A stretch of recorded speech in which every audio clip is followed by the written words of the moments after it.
Hey everyone, Mike here. So last month I was in the market for a reliable trail-to-street running shoe when my workout buddy Sarah hit me with this recommendation. Trust me, the ASICS Gel-Venture 10 is different, perfect for everything from trail runs to 12-hour work shifts. Now, after testing shoes for over a decade, I've heard that exact line more times than I can count. But you know what? After putting this $65 shoe through 6 weeks of absolute punishment, rocky hiking trails, daily city walks, intense gym sessions, I had to admit, Sarah might actually be onto something here. Before we dive deep into this review, let me give you the quick specs so you know exactly what we're dealing with. We're looking at a $65 shoe, and yes, I'll include the current Amazon link in the description below. Weight comes in at 9.2 ounces for a women's size 8. You've got a 10mm heel-to-toe drop with a 22mm stack height in the heel and 12mm in the forefoot.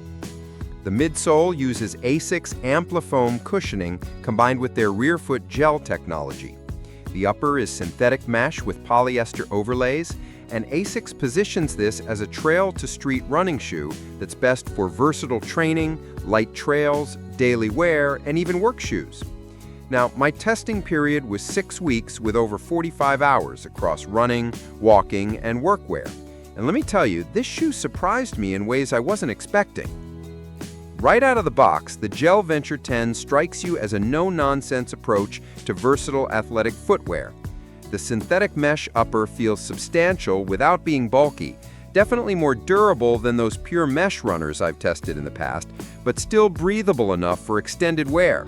Those polyester overlays add structure exactly where you need it, particularly around the midfoot and heel counter. My first runs immediately revealed this shoe's sweet spot. During a 5-mile easy-pace run through mixed terrain, we're talking pavement, transitioning to packed dirt trails, that 10mm drop felt natural, and the Amplifoam midsole provided consistent cushioning without feeling mushy. At my usual 8:30 easy pace, the energy return was modest but reliable, exactly what you'd expect from a versatile trainer rather than a racing shoe. But here's where it gets interesting. The fit surprised me in the best way possible. As someone who typically needs a wide width in Nike but finds ASICS generally accommodating, the Gel-Venture 10 gave my feet plenty of room without feeling sloppy. The reviewers weren't kidding about that roomier toe box. This is definitely friendly to wider feet or those who prefer a less restrictive fit. Where this shoe really started to win me over was on varied terrain. I tested it through everything from smooth bike paths to rocky hiking trails in our local state park. The trail-specific outsole pattern grips surprisingly well on loose dirt and provides solid confidence on moderate inclines. Now, it's not quite aggressive enough for technical single track, but for fire roads, park trails, and mixed urban running, the traction is absolutely spot on. The rear foot gel technology becomes most noticeable during longer sessions. After a 3-hour hiking session with a day pack, my knees felt noticeably better than they typically do in firmer shoes. The shock absorption really shines during heel strikes on harder surfaces, whether that's concrete during city runs or rocky trail sections. I'll be completely straight with you. At my 175 pounds, this cushioning system feels protective without being overly soft. It's the kind of setup that works whether you're logging easy miles or spending all day on your feet at work, which explains why so many reviewers mention wearing these for 12-hour shifts. Here's where the Gel-Venture 10 really separates itself from pure running shoes. During my testing, I wore these for everything from tempo runs to grocery shopping to gym workouts, and they handled the variety impressively well. For easy to moderate pace running, we're talking 7:30 to 9 minutes per mile, the shoe provides adequate propulsion without fighting your natural gait. It's not going to make you faster like a racing flat, but it's definitely not holding you back either. The midsole foam compresses predictably and returns enough energy to feel responsive during up-tempo efforts. What really impressed me was the all-day wearability. I wore these for a full conference day, over 10 hours of standing, walking, and sitting, and my feet felt fresh at the end. The mesh upper breathes well enough to prevent hot spots, and the cushioning doesn't bottom out like some budget options I've tested over the years. The shoe handles lateral movement better than expected, too. During a circuit training session with burpees, lateral lunges, and box jumps, the wider platform and supportive upper kept me feeling stable and confident throughout the entire workout. Now let me talk about performance in various training conditions, because this is where you really see how a shoe performs in the real world. I've put the Gel-Venture 10 through conditions that reflect how most people actually use these shoes. During hot weather testing, we're talking 85 degrees Fahrenheit and high humidity, those brutal July afternoon runs in Florida humidity, the mesh upper managed heat surprisingly well. No excessive sweating or hot spots, though they're not quite as breathable as pure running mesh shoes. Wet conditions revealed one significant limitation. During a light rain run, the outsole lost some grip on wet pavement. Not dangerously so, but noticeable enough that I had to be more cautious. One reviewer mentioned slipping on wet surfaces, and I can absolutely confirm this is something to watch for.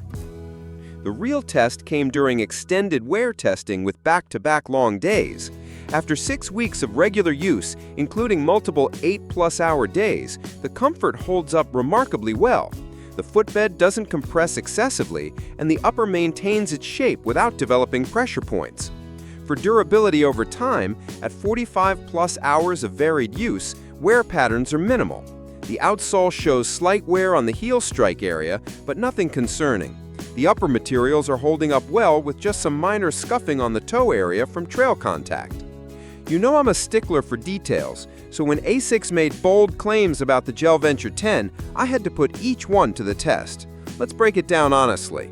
First up, they claim comfort from city streets to the great outdoors. In reality, I found this is actually one of their more accurate marketing statements. The shoe genuinely transitions well between pavement running and light trail work. I'd say it delivers about 85% of what they promise, the limitation being that great outdoors probably shouldn't include technical single track or serious mountain terrain. Next, the improved cushioning with AmpliFoam and higher stack height statement needs some context. Compared to the previous Gel-Venture 9, there's definitely more underfoot protection, but it's not revolutionary. The cushioning feels substantial for a $65 shoe, though it doesn't compete with premium trainers in the $120 plus range. As for advanced traction pattern functional for road and trail surfaces, I'll give them credit here. The outsole design genuinely works well on varied terrain, with the major caveat being wet surface performance. For dry conditions across mixed surfaces, it's exactly as advertised. After 6 weeks of putting the Gel-Venture 10 through everything I could throw at it, I'm giving it 7.8 out of 10 overall. Here's how it breaks down. Design and aesthetics get 7.5 out of 10, clean, functional look that works for both athletic and casual wear. Cushioning quality gets 8 out of 10, excellent comfort for the price point, handles long days well. Versatility gets 8.5 out of 10, genuinely works across multiple activities from running to workwear. Traction gets 7 out of 10, great on dry surfaces, but wet weather performance is concerning. Value for money gets 9 out of 10, outstanding performance for $65, competes with shoes costing twice as much. The Gel-Venture 10 gets mostly positive feedback from the running community I train with. Most people love the comfort and versatility. Sarah from my running group is on her 5th pair over the years and swears by them for both training and her nursing job. My buddy Tom, who's 6'1" and 190 pounds, mentioned the wide toe box is perfect for my feet and they last forever. That said, some runners in our group have specific complaints. Lisa found the arch support wasn't quite enough for my high arches during longer runs, and Mike mentioned they felt a bit heavy for speed work compared to my racing flats. But these seem to be individual fit preferences rather than widespread issues. Most of our crew who've tried them become repeat customers. Let's talk dollars and cents. At $65 for the Gel-Venture 10, here's my breakdown. $65 divided by estimated 500-mile lifespan equals 13 cents per mile. Compared to similar versatile trainers like Brooks Ghost at $140 or Nike Pegasus at $130, this is exceptional value. Based on delivered features versus promises, 85% delivered times the price is excellent value. Bottom line, absolutely worth it if you need one shoe that handles multiple activities. If you're looking for a specialized racing shoe or technical trail runner, look elsewhere. But for versatile training, daily wear, and light trail work, this is an outstanding investment. So who should buy the Gel-Venture 10? It's perfect for runners seeking one versatile shoe for training and daily wear, people on their feet all day who need athletic comfort, wide-footed athletes who struggle with narrow athletic shoes, budget-conscious buyers wanting premium features, recreational runners doing mixed terrain, and anyone prioritizing all-day comfort over specialized performance. Consider carefully if you need maximum arch support for high arches, speed work and racing are your primary activities, you frequently run in wet conditions, or you prefer a more snug racing-style fit. Look elsewhere if you need technical trail shoes for serious hiking, lightweight racing performance is your priority, you have very narrow feet, or you require maximum motion control for severe overpronation. After all this time in the Gel-Venture 10, here's the deal. This shoe succeeds because it doesn't try to be everything to everyone, but it does a few things exceptionally well. If you need versatile, comfortable, durable footwear that works from the gym to the trail to the workplace, and you don't want to spend $120 plus, this is absolutely worth considering. Pro tip: size up a half size if you plan to use thick socks or orthotics, and consider waterproofing spray if you'll be running in frequently wet conditions. I'll drop the link to check current pricing on Amazon in the description below. Questions? Drop them in the comments. I'll do my best to help. Thanks for watching, and happy running!